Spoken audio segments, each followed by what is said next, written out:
We're delighted to host Bent-based poet Matthew Friday, who very cleverly reached out to us and offered to come and participate in the Bud Festival, which we're very welcome. And Matthew will also participate in tomorrow night in one of the fun events. Is it at the poetry? It's at the golf club. Yeah, that's right. And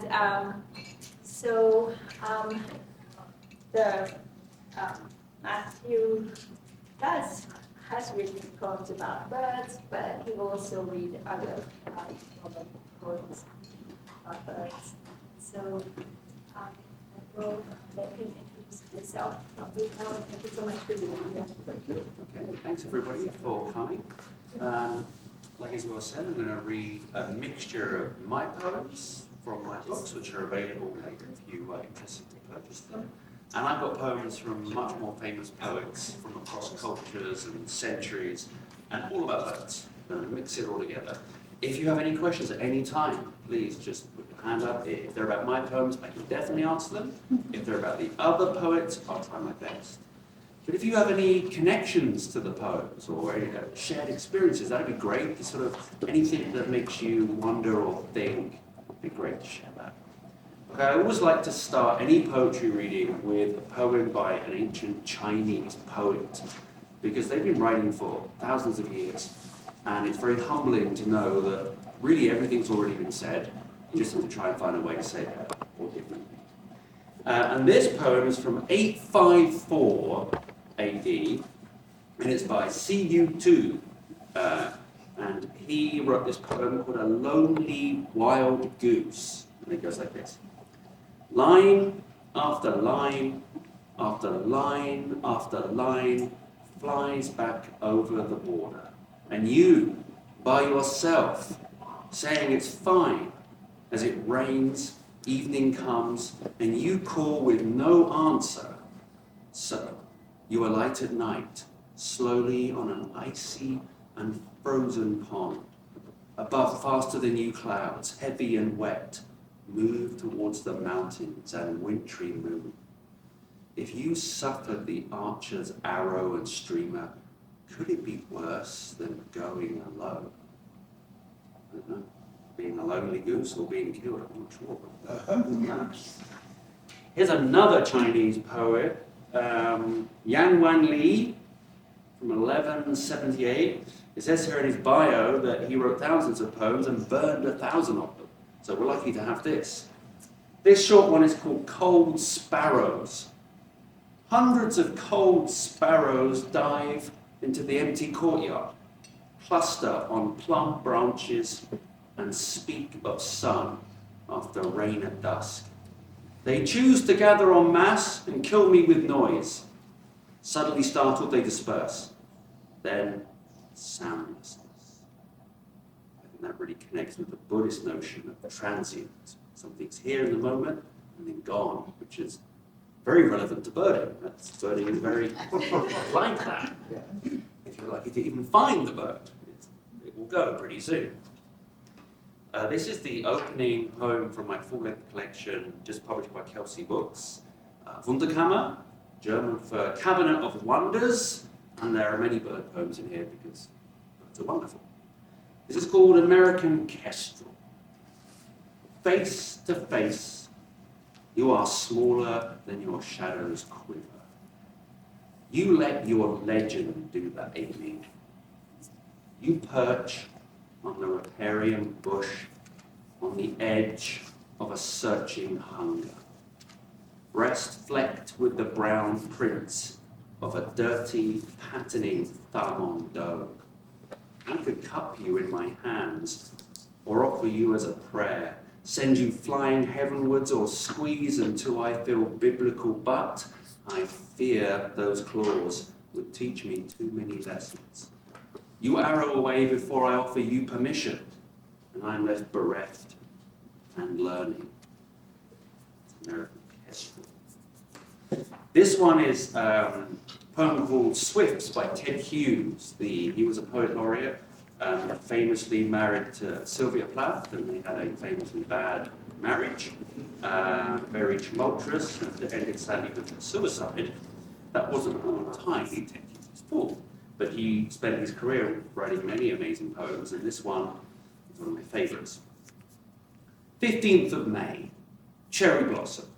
The swifts materialize at the tip of a long scream of needle.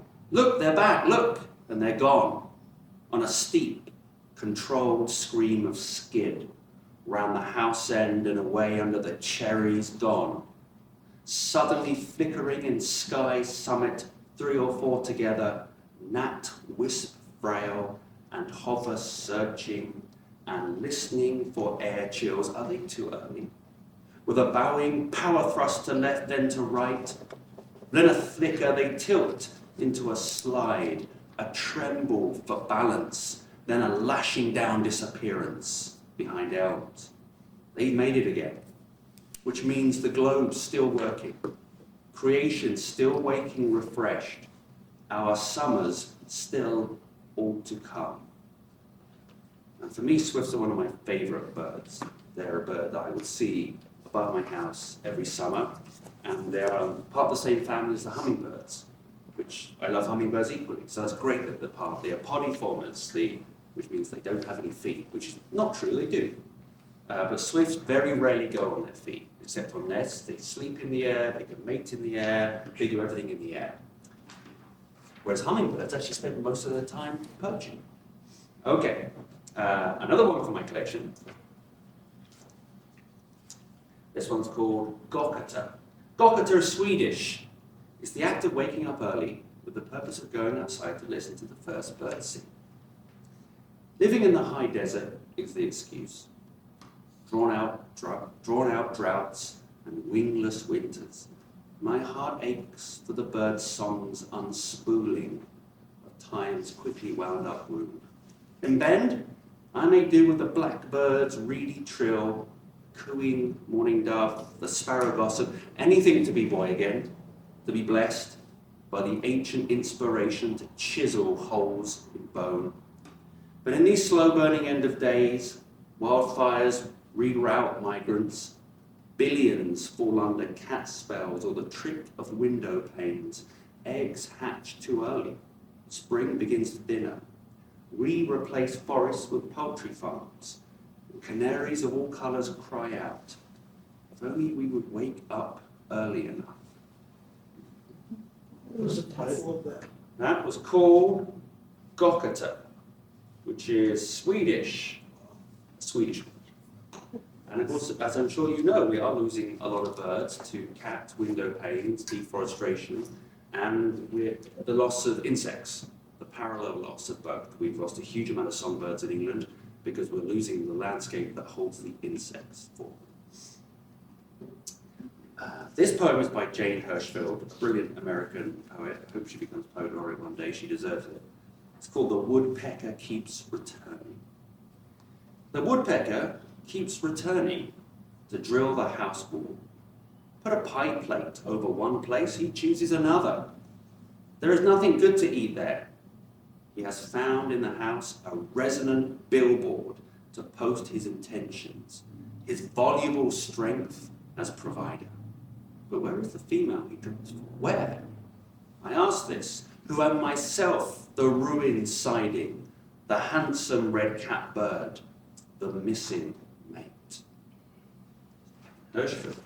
She was at the Portland Book Festival a couple of years ago. She's just great.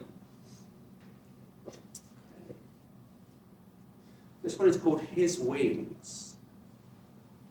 Fresh out of the day's forgetting, we find him full of summoning from atop a ponderosa pine tree, a whisper of colour in the hastening heat death of December evening.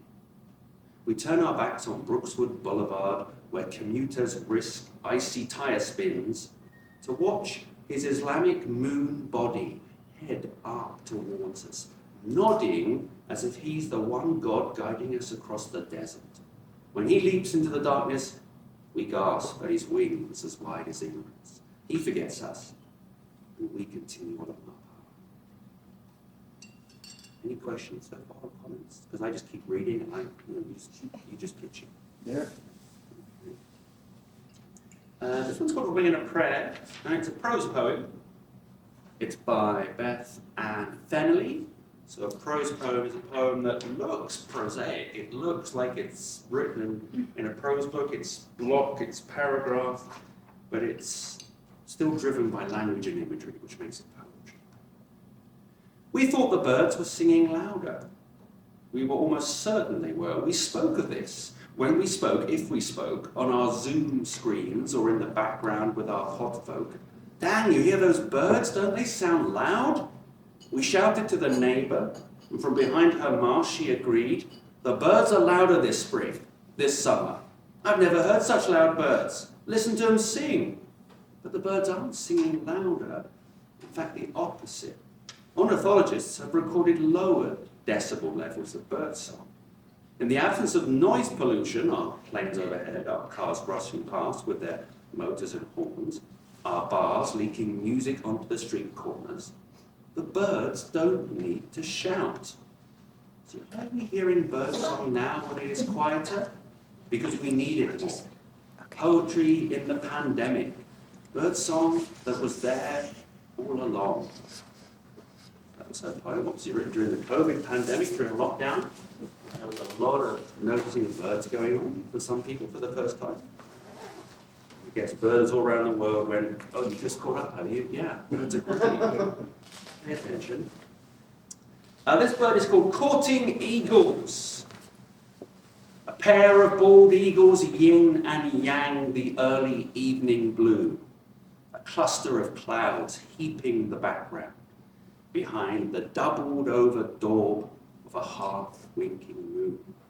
They spiral like two excited galaxies, never colliding, just courting, rising, blurring into the hint of heavens. That's Courting an Eagle. Can't do bird poetry without doing a couple from Emily Dickinson. She's a great observer of many things. This you might be familiar with. Hope is the thing with feathers. Hope is the thing with feathers that perches in the soul and sings the tune without the words and never stops at all. And sweetest in the gale is heard, and sore must be the storm that could abash the little bird that kept so many warm. I've heard it in the chillest land and on the strangest sea, yet never in extremity it asked a crumb of me. Emily Dickinson. Amazing thing that she wrote so many poems and only 10 of them were published. She wrote so many. It's a genius. 6 brown pelicans.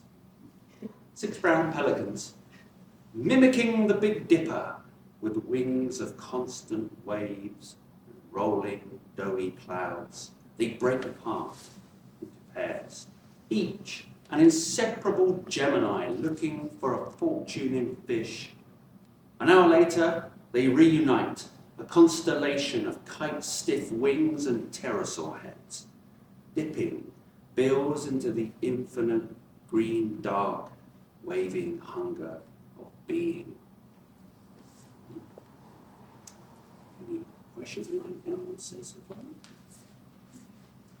So do you just write poetry about birds? I missed your introduction, I'm sorry. No, this You know- is full of all kind of nature poems. I've just picked out the bird ones.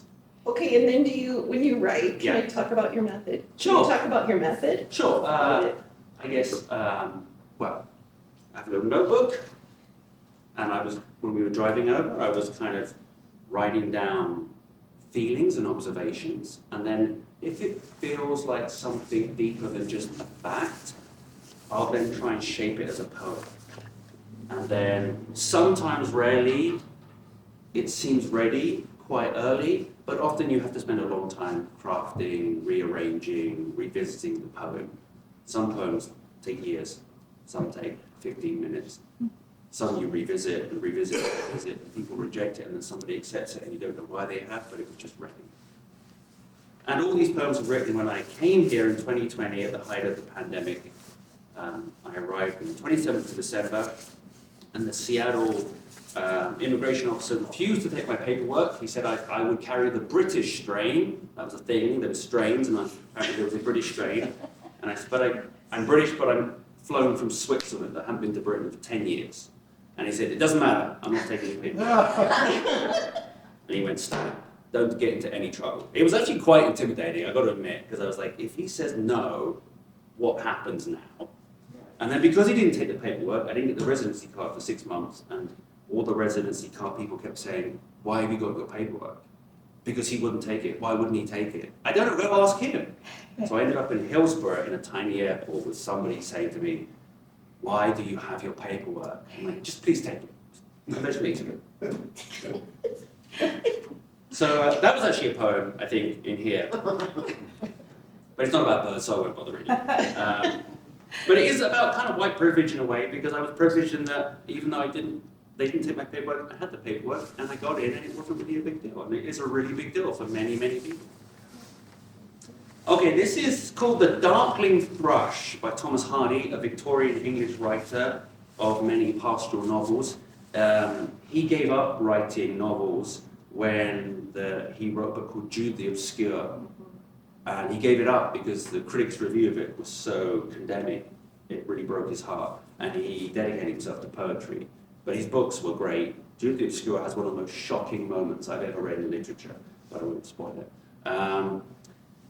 Anyway, so The Darkling Thrush was probably one of the earliest poems that I really liked in middle school.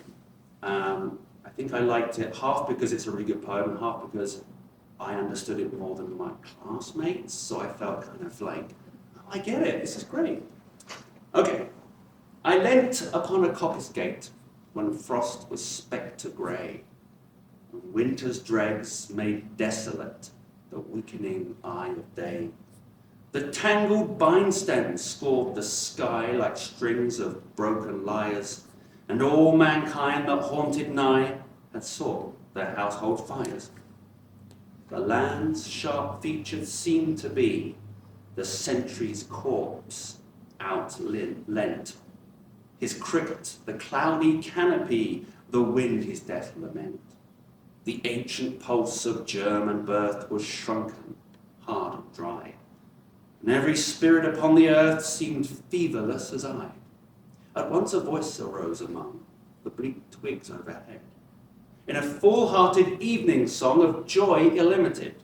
An aged thrush, frail, gaunt, and small, in blast beruffled plume, had chosen thus to fling his soul upon the growing gloom.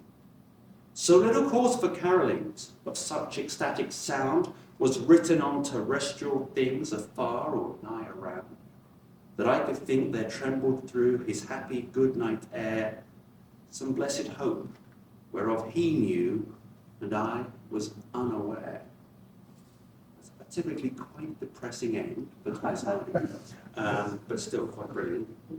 He wrote every type of form of poem. He was very experimental in his time. That has a lot of rhyming, but he writes every type of form. He was renowned for it. Why do you think that spoke to you when you were in middle school? I think because as an early teenager, I was drawn to autumn, melancholy, and the thought that there was this thrush in this dark, empty, bleak land. And I thought that I knew what the thrush was singing about. And the poet is kind of saying he doesn't, but maybe he does, because it was written on New Year's Eve. But I felt like, when I hear a thrush sing or a bird sing, I think I get it. And none of the other kids in my class could care less about bird singing. So I think, or poetry. So I thought, I get it. I get you, Thomas, you're okay. Yeah. But yes, a lot of his novels and poems have very tragic elements to them. Okay. Next. How the hummingbird came to be. Something was missing from creation. Almost all extremes had been explored, but imagination still conjured tricks.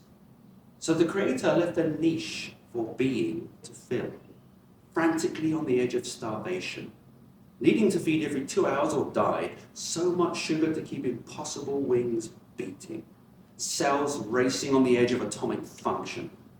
They needed to be just less than enough flowers for desperate tongues to find liquid sun.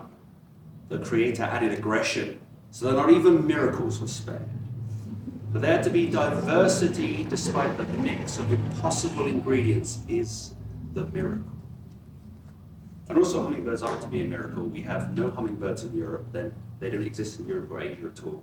We don't Nope, they're only in the Americas. know that. Yeah.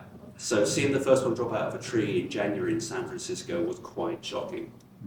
And having them winter over in Bend is pretty amazing.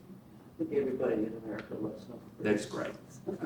I think if you don't love hummingbirds, there's something wrong with you. Deep inside, you need help. My They should be daughter like is tests. scared of hummingbirds. One of my daughters is scared of Because hummingbirds. they can come down and check you out.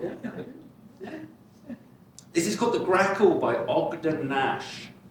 The grackle's voice is less than mellow. His heart is black, his eye is yellow. He bullies more attractive birds with hoodlum deeds and vulgar words. And should a human interfere, attacks that human in the rear. I cannot help but deem the grackle an ornithological debacle. That's fair. The grackle. Yeah. I think a few years ago, a grackle ended up at the refuge, which is funny because, you know, if you live like on the East Coast, you see them, or in the Midwest, you see them all the time. Yeah. But because they're unusual here, people Sure, everyone's flooding to to it. see the one grackle. I think there's a poem in that. Yes. Always flock to the unusual, even if it's familiar to other people. Yeah. This is called the owl. I think this is brilliant. Owl sings a shock that shakes you off the phone, Wi-Fi worry. Yes, there is still nature out there, something alien to your remotely controlled world. It is an ancient world, indifferent to your aches. The call is a shriek from what you found as a child and lost, the contraction of a sylvan heart. Redemption is being offered. Let Athena's messenger in. Remember. Talking of grackles, in England, I think every culture has its bird that people look down upon or comment upon or have folkloric links to. In England, it's the magpie. We just have one type of magpie, just the magpie. And this is a kind of a nursery rhyme, which most people used to know, but I don't think anyone does anymore. But still people think, why do you have to spit over your shoulder if you see a certain number of magpies? It's a weird superstition. But here's a little nursery rhyme. The magpies. 1 for sorrow, 2 for joy, 3 for a girl, 4 for a boy, 5 for silver, 6 for gold, and 7 for a secret never to be told. We can hope to see, I think 6 magpies, frankly. Yeah, that'd be great, get some gold. Yeah. And I don't know about the American equivalent, but magpies are famous. They're intelligent, they're members of the crow family, but they're also intelligent, and they like to collect silvery things, sparkly things, and put them in their nest. Let's see. A couple little haiku here. April brings hope. Elderly care home, old man refills bird feeder. This is called Dream of the Raven by Ada Lamont. She was the poet laureate recently. She's great. I love all her work. This is another prose poem. When the 10-speed lightweight bicycle broke off down the highway line thick with orange trees, I noticed a giant raven's head protruding from the waxy leaves. The bird was stuck somehow, mangled in the branches, crying out. Wide-eyed, I held the bird's face close to mine, beak to nose, dark brown iris to dark brown iris, feather to feather. This was not the fan-tailed raven or the common raven. Nothing was common about the way we stared at one another while a stranger untangled the bird's claws from the tree's limbs, and he, finally free, became a naked child swinging in the wind.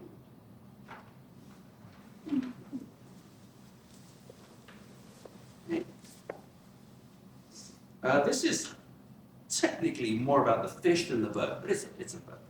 Elegy for the caught fish. Over the Salem highway flies a bald eagle carrying a fish like a weed out of the Willamette. We totem our empires with the raptor, weave into flags, fix on coins, but what are the victims? How come no one ever glories the fish for finding its way from the ocean and then giving itself up so the eagle chicks can grow? We are all too busy dreaming the eagle, afraid to admit that in life, we are more often the fish. Part 2. At subtle lake, 2 osprey hang on wings, suspended W's questioning the timing of the sockeye surge from the Pacific by the Columbia, Matolia, Subtle Creek. Bald eagle joins in the salivating search, the white tail of false truce flying. I wish them all failure, for I am now with the fish, that fighter, finder of fortune in the gravel and grains of shallow water. All that effort deserves more than death in sudden claws, before being spawn weary and purpose filled, empty of any need. Energy for the caught fish. Any questions? Anything? Okay. Another Emily Dickinson. A bird came down the walk. A bird came down the walk. He did not know I saw he bit an angleworm in halves and ate the fellow raw. And then he drank a dew from a convenient grass, and then hopped sideways to the wall to let a beetle pass. He glanced with rapid eyes that hurried all abroad. They looked like frightened beads, I thought. He stirred his velvet head, like one in danger cautious. I offered him a crumb, and he unrolled his feathers and rowed him softer home. Then oars divide the ocean, till too silver for a seam, or butterflies off banks of noon leap flashless as they swim. The bird came down the walk. As ever with Emily Dickinson poems, she has lots of nouns that are strangely capitalized. She has dashes, and her rhymes don't always rhyme, but that also could be my accent.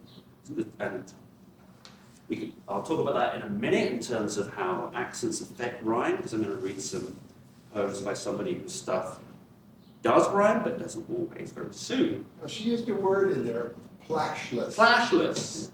She would use lots of fantastic words and maybe sometimes even make them up. I'd have to look that up, see if that's an archaic word or a localized word, dialect word, or just There was no splash. There was no splash. Yeah. But I've in another one of her poems, I've heard her use that word. Mm-hmm. She was very experimental. She's now considered very, like Walt Whitman, the poets that really kicked off modern poetry here in America, in the way that they experimented with form and language, and especially with her punctuation. Okay. This Earth Day, which is coming up soon, I happened to look up into a ponderosa pine, attracted by a squeaking energy. A pair of pygmy nuthatches, no bigger than my thumb, play out a private parlour game. She with gifted white fluff in her bill, he vibrating his tiny wings, dancing as if the entire world was just this potential mate, the branch that holds her, the eggs they might make. I dare not move on, knowing how soon it will all be gone. Pygmy nuthatches. I can't miss an opportunity to share something from Shakespeare. Yes, because I'm British, but also because I love Shakespeare. Shakespeare, like everyone that I'm reading, wrote a lot of bird verses, though his are more woven into the plays than specific poems about birds. So I've managed to find and pull out references to birds. This could be a competition, but it isn't. Okay, this is from Romeo and Juliet. Happily I think on thee, and then my state, like to the lark at break of day arising, from sullen earth sings hymns at heaven's gate. And we have in England a skylark, and it's about this big. And it flutters up into the sky, the male, and it hovers and sings this really beautiful song and then dips down again. It's quite spectacular. From Macbeth. The devil damn thee black, thou cream-faced loon. Where gotst thou that goose look? You can always insult people using birds. The Tempest. I with my long nails will dig thee pig nuts. Show thee a jay's nest and instruct thee how to snare the nimble marmoset. And a jay member of the crow family first in England, a beautiful, spectacular pink-bodied bird. From King Lear, the hedge sparrow fed the cuckoo so long that it had its head bit off by its young. A bit of dramatic exaggeration there, but they do kick out the eggs. I guess King Lear referring maybe to one of his daughters there. This is from Hamlet. I am but mad, north-northwest. When the wind is southerly, I know a hawk from a handsaw. Now when I thought handsaw? No, handsaw is an Elizabethan Shakespearean slang word, and it's for heron. You'd have to be reading that from a reference here. I wouldn't know that. I would just think, oh, weird, handsaw. From Antony and Cleopatra. The noble ruin of her magic, Antony claps on his sea wing and, like a doting mallard, leaving the fight in height, flees after. This is from Coriolanus. The tribunes are no soldiers, and their people will be as rash in the repeal, as hasty to expel him thence.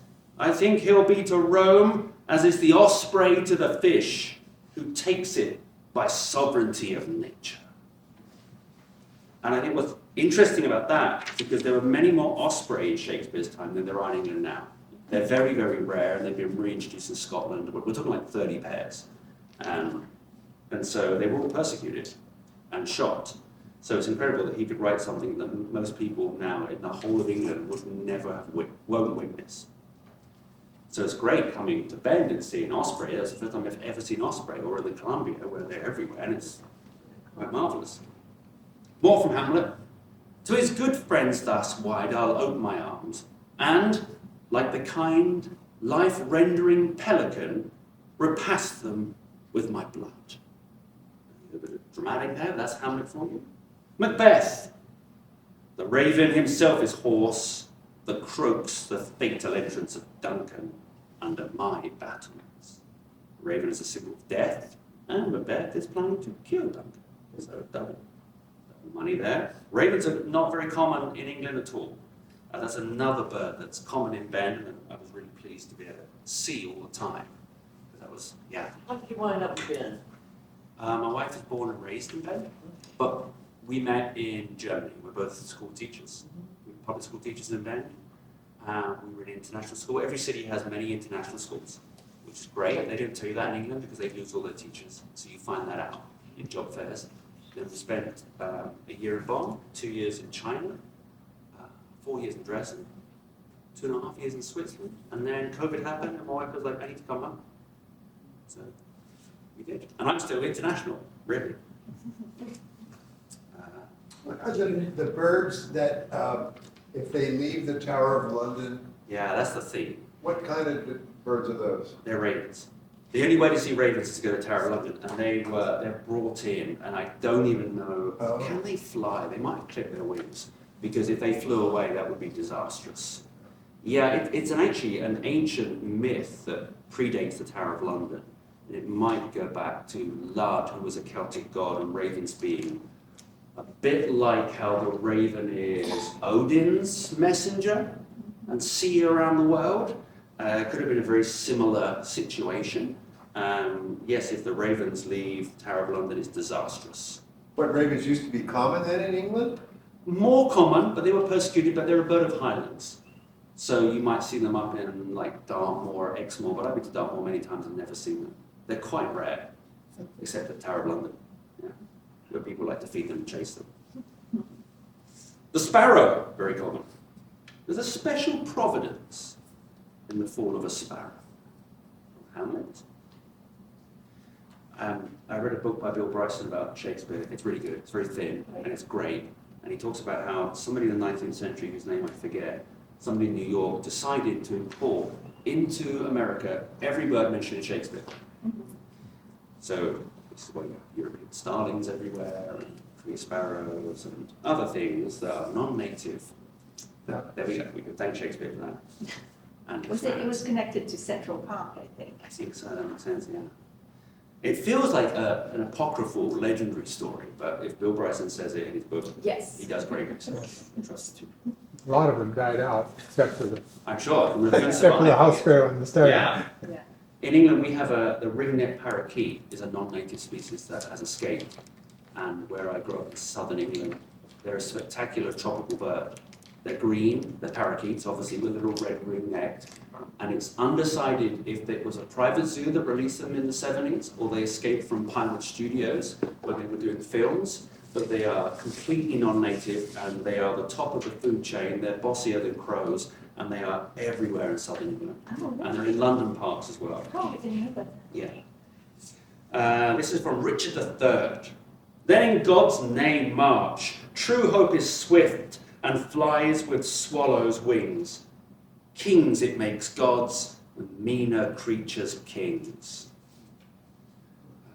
I think many people in England think the swift and the swallow are really closely related, but they're not. They're from different bird families, and it's just sort of coincidentally co-evolution of wings. But swifts are much more agile, I guess, but swallows are still spectacular. From Henry VI, Part 3. I've seen a swan with bootless labour swim against the tide and spend her strength with overmatching waves. From Macbeth. He loves us not. He wants the natural touch.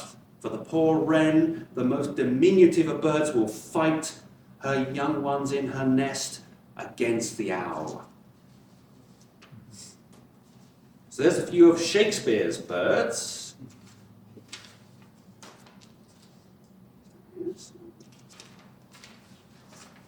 Questions? Anything you want to ask? Checking the time now. All right. Let's do one thing here. Okay. This is from my book, The Residence, which is my first book that was published in America. All poems written here in America. This is called Just Hunger.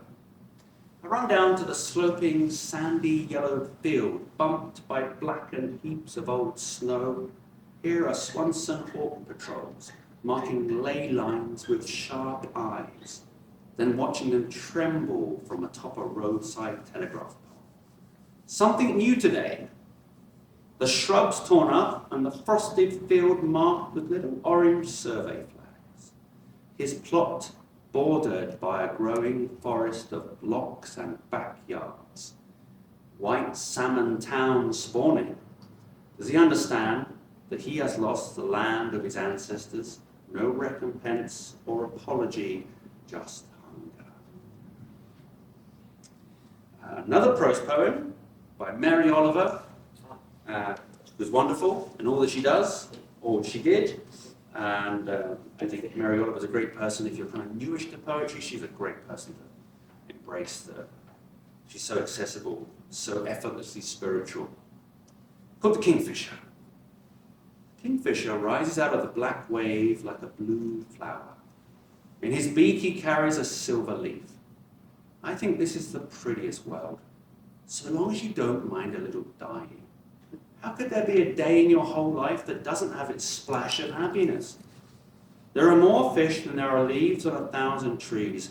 And anyway, the kingfisher wasn't born to think about it, or anything else. When the wave snaps shut over his blue head, the water remains water. Hunger is the only story he has ever heard in his life that he could believe. I don't say he's right, neither do I say he's wrong. Religiously, he swallows the silver leaf with its broken red river. With a rough and easy cry I couldn't rouse out of my thoughtful body if my life depended upon it, he swings back over the bright sea to do the same thing, to do it, as long to do something, anything, perfectly. So that's Kingfisher. Let's see what we've got Yeah, oh, I do my own Kingfisher poem, not half as good, but you can't compete with Mary Oliver, you just have to say, there's Mary Oliver, she's great, here's my humble letter. Kingfisher gift. Elevated on a trunk of petrified grey wood near the bank of Deschutes River is the belted kingfisher. I watch from behind a pine tree. The wind ruffles its accumulating crest. It looks left and right, scanning the shallow waters for any hint or flick or wink. I felt fortunate, for in a few minutes of wings and pen, so familiar it felt tropical, an Amazonian moment in Oregon. I shuffled and shot the kingfisher upstream on clamorous wings. I was left bereft, my blank page swirling. I just realized I've used the word bereft twice in two completely separate poems. I must feel this sense of loss when a bird leaves. Okay, I was thinking Robert Frost must have written a poem about a bird. He must have done, and he did. It's called The Ovenbird. There is a singer everyone has heard, loud, a midsummer and mildwood bird, who makes the solid tree trunks sound again. He says that leaves are old, and that for flowers, midsummer is to spring as 1 to 10. He says the early petal fall is past, when pear and cherry bloom went down in showers, on sunny days a moment overcast. And comes the other fall we name the fall. He says the highway dust is over all. The bird would cease and be as other birds, but that he knows, in singing not to sing. The question that he frames in all but words is what to make of a diminished thing. Oh, that's pretty good. Robert Frost poem. With the students that I taught, especially in middle school, of course, we always do The Road Not Taken, that poem. And it's famously misinterpreted as being a poem about choices in life. But actually, he was making fun of his friend, another poet, because they would go on walks together, and the other poet would always go home and complain they should have gone on the other route. I wish I could remember the name of the other poet, but sometimes names escape me. Unfortunately, the other poet, when reading that poem, was actually so inspired to take control of his life that he joined the First World War. And was killed. Now, I guess that isn't Robert Frost's fault, but funny what poems can do and how they can inspire you and what they can be about or not about. But the war poetry of the First World War is another magnificent theme. There's no birds in it, of course, so I won't read it. There were no birds out there. This is called The Tree Swallow's Return. I awaken from a nucleus of meditation and find the space filled with electrons, fired up in flight, defined in moments of white, that scoop and slide and slip through all levels of being down the river's potential. That night, through a valley in the tops of the pine trees, they wink past in wrinkles under the waxing eye of the moon. The next day, the air clots with eddying particles, rejoicing the return to the river. They pirouette, sharper than waves, faster than currents. They are both feather and water until observed. They rise up like a ballerina's circling hands. Tree swallows. This is a poem called The Eagle, a short one, by Alfred Lord Tennyson. He was a Victorian poet laureate in England for quite a long period of time. He clasps the crag with crooked hands, close to the sun in lonely lands. Ringed with the azure world he stands. The wrinkled sea beneath him crawls. He watches from his mountain walls, and like a thunderbolt, he falls. The unintentional irony of that poem is there are very few eagles in England. I shot most of them hundreds of years ago, sadly. In fact, I think there are none. There are some golden eagles in Scotland, and I heard there's golden eagles out here in Central Oregon. So to see one would be magnificent. Oh, yeah, you haven't seen one yet? Yeah. Oh, well, that's surprising. Yeah, I've seen plenty of bald eagles, which are magnificent, Yeah. and many other raptors, but I've not seen in band any golden. So on your way back, when you go through Hampton, Okay. just slow down. Even if there's a big truck behind Yeah. you that's annoying, and keep your eyes peeled because you will see Oh, you always see the golden eagle. Great, good tip. I'm gonna do But that. here you'll probably yeah. see one tomorrow if you go running. Fantastic. There's hay fields with the pivot irrigation pipes. That's the area you want to be looking. Yeah. That's on River Road. This is the right place to come from. Yeah. That's right, this is it. Between Hampton And Milliken. you know, and And Milliken. Brothers. Between Hampton and Milliken. Great, okay, I'm gonna take that advice, thank you. Let's do this. We usually see one, they see go up Yeah. Rattlesnake Creek. The long Rattlesnake. Sometimes, yeah, we're at roads. What the osprey asks in April.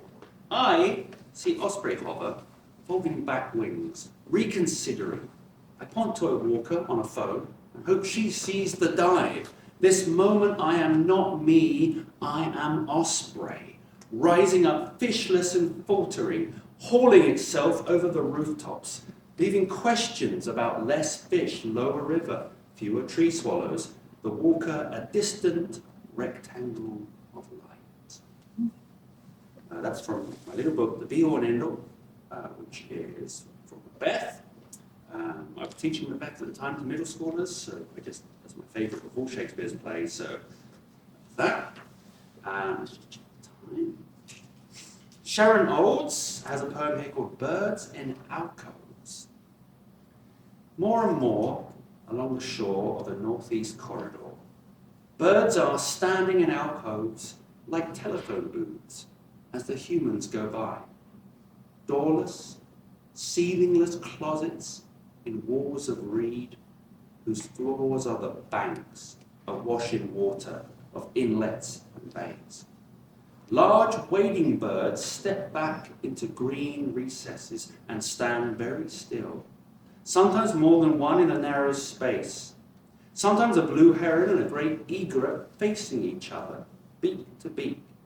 Some birds do not stand. They grip a branch with their feet to stay upright. Some birds hop, bouncing along like little pocketless kangaroos. And a crow walks along with coins singing in her trousers.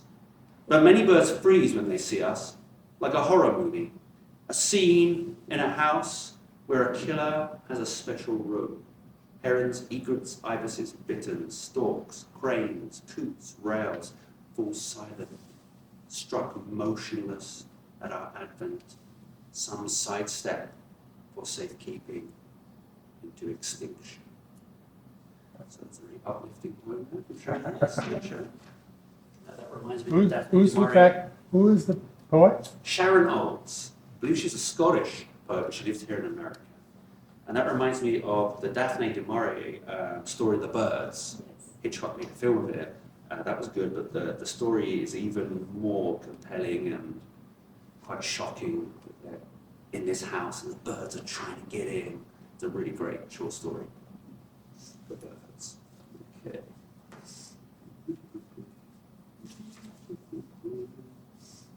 Okay, this one is called All the Storks. I was inspired because I read an article somewhere about storks in a landfill, and it's got a little Macbeth quote to start. Come what, come may, time and hour run through the roughest day.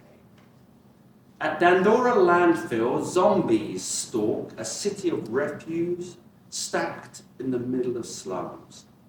They sludge the avenues for plastic bottles, bags, metal slivers, electronics to sell, scraps for lunch, wincing with chest pain caused by smoke seeping out of the heaps, abdominal pain of kidneys kicked by the rainbow-flavoured waters. Thousands of single mothers, young men with sterile bulb eyes, wheezy school children compete for life expectancy with Marabou storks. All of them walking fossils amongst Nairobi's Anthropocene arcades. At least the storks can fly away. It's a real place. Don't look it up. It's depressing. What? The Dandora landfill. Oh, yes, Yes. The storks are great, but not the landfill. It's a really horrible place. This is called The Green Beat by Pascal Petit. The Poetry Foundation is an organization in Chicago, and they will provide freely every day a poem in your inbox. They produce poetry, the oldest monthly magazine in America, and it's a fantastic free resource because you get something random from across their entire publication of over 100 years. This is a more modern one. The green bead. More precious than all the gems of jade, the green bee eater. If you see one singing, treat, treat, treat, with his space-backed black bill and rufous cap, his robes all shades of emerald, like treetops glimpsed from a plain, his blue cheeks, black eye mask, and the delicate tail streamer like a plume of smoke, you might dream forests that once clothed our flying planet. And perhaps his singing is a spell to call our forests back, tree by tree by tree. Green bee attack. Who's the organization that sends you a poem each week? The Poetry Foundation. They're fantastic. And not only do they have poems that you get every day, they also have articles about all the poets. So they have biographies, they have resources for teachers. It's a very, very worthwhile organization. They do great things with poetry. This is called Ode to 234684. Only a 5G satellite can see you, 234684, aged just 5 months, tagged for your first flight, belittling the line between Alaska and Australia, the adults all gone 6 weeks earlier. The flock of first-timers, fluttering hearts, trowels trembling, the wait for the favouring wind. How they know what fronts are forming, the pulsing ley lines of the hidden remains, hidden, a magician's trick. 11 days, 1 hour, 13,560 kilometres. Praise be to numbers. No stops, not for bemusement or applause or delaying winds, storms, the fist of the abyss. A marathon no Iron Man can manage. Lemosa Leponica, bar-towed Godwit. A bridge between the functional and the divine.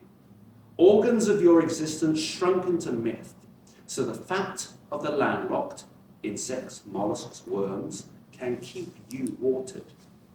You bulge twice your weight with lungs so sharp they cut air only Sherpa know. Scientists don't know why you didn't die after 3 or 4 days. Peaked pectoral muscles, missile-shaped. You beat 4 BBRW, the twice record holder, older male. No Taurus you, passing Hawaii by, wings struck with Vulcan's eye. Unihemispheric sleep, you're halved and twice the wonder.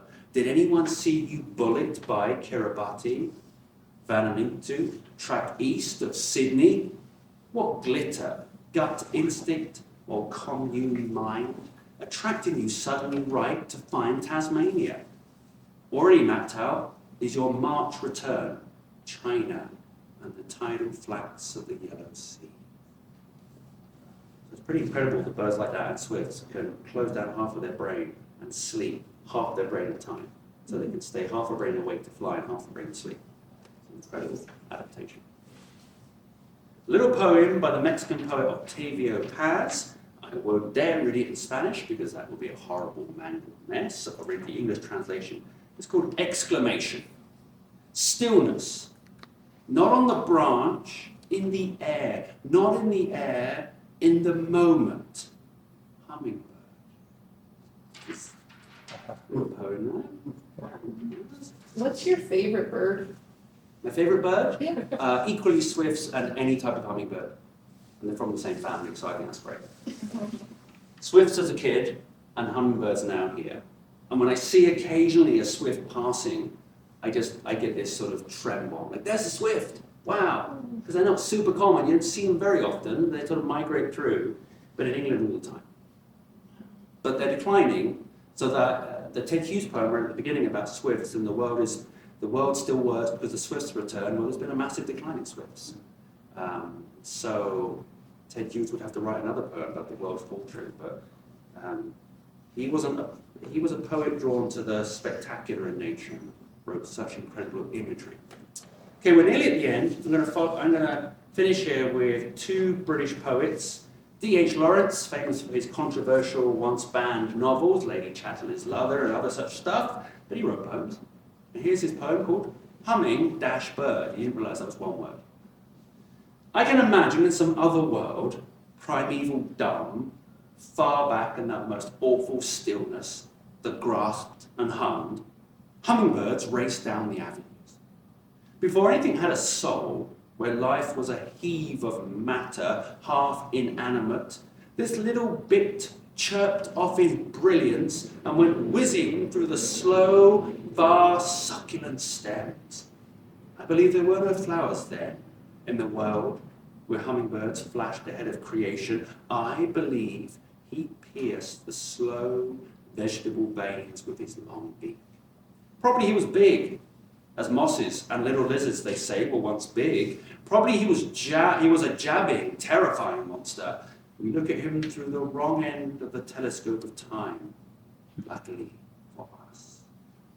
I have no idea if D.H. Lawrence ever came to the Americas to see hummingbirds, but there is in the Natural History Museum a very famous collection of dead hummingbirds brought over from South America. And as a kid, I saw them and thought that they're amazing. There's about 100 of them, all sort of frozen in deafening life. Okay, we'll finish with the first real romantic poet, born in 1793, John Clare. He walked around a lot of England, wrote poems, ended up in an asylum, but he is credited as being one of the initiators of that movement of poetry where poets started connecting with nature. And part of the reason is because some of these poets, like Wordsworth, had the means to do it because of the Industrial Revolution and other changes. Suddenly they had time on their hands, so they went walking around. He was actually very poor, but he was driven to walk and find nature. Called The Swallow. Pretty swallow, once again, come and pass me in the rain. Pretty swallow, why so shy? Pass again my window by. The horse pond where he dips his wings, the wet day prints it full of rings. The raindrops on his track lodge like pearls upon his back. Then again he dips his wing in the wrinkles of the spring. Then oh, the rushes flies again and pearls roll off his back like rain. Pretty little swallow fly, village doors and windows by, whisking o'er the garden pales where the blackbird finds the snails. Viewing, easy word to say, viewing by the land's loved tree, for something only seen by thee, pearls that on the red rose hinge fall off shaken by thy wing. On that low thatched cottage stop, in the sooty chimney pop, where thy wife and family every evening wait for thee. That's The Swallow by John Clare. So there are some little samples of bird poetry I've written, some bird poems from different times, different cultures. I hope you enjoyed that. Yeah. Any further things? You teach poetry to kids You know, now there's today in your teaching duties? I would if I could, but there's very little poetry in the curriculum. Oh, crumb. Yep, there is in grade 4 one unit where they study poetry, and it's always done badly because not the teacher's fault, the curriculum. It has them study poem and try and work out the meaning that the writer meant. That's how you kill poetry in kids. Because poetry is a conversation, it's an artistic expression, and it doesn't matter what the poet meant. It matters what does it mean to you, Right. and how do you connect with it. And if you don't, hey, the world's full of poems, go find another one. But they have to do this ridiculous task. They have to look at a version of On a Snowy Evening, I forget the title, the Robert Frost poem, which rides a horse in the snow, which of course modern kids in bed totally relate to. You know, I mean, they don't. And then they, for some reason, put it in prose, and they have to write a little mini essay on which one is better. That's pointless. So I would love to change that, but I'm not in charge That's how of they're it. teaching poetry? That's how poetry is Oh, required. good. But I sneak things in. There's an organisation that publishes haiku by kids. So Okay. I've got about 20 kids across grade 3 published week. I teach them haiku. And then we do that. And then Mother's Day or Thanksgiving or certain times where you would take just a little step back I was doing poetry. So is there an international school in Bend? No, I'm a public school teacher. My UK license was translated by a Californian company, cost $1,000, not even kidding, and then was accepted after the translation. Yeah. And the translation, I guess, was the notion of like the transcript of the points. How does that work? But I think it's funny that it went to a translation company and they charged me so much money. Yes. So yeah, public school teacher. Yeah. All right. Well, thank you everyone for being here. Happy birding. Thank you. You're quite some spectacular winged friends. That's wonderful. Are you familiar with the white throated swift? The what? Sorry. The white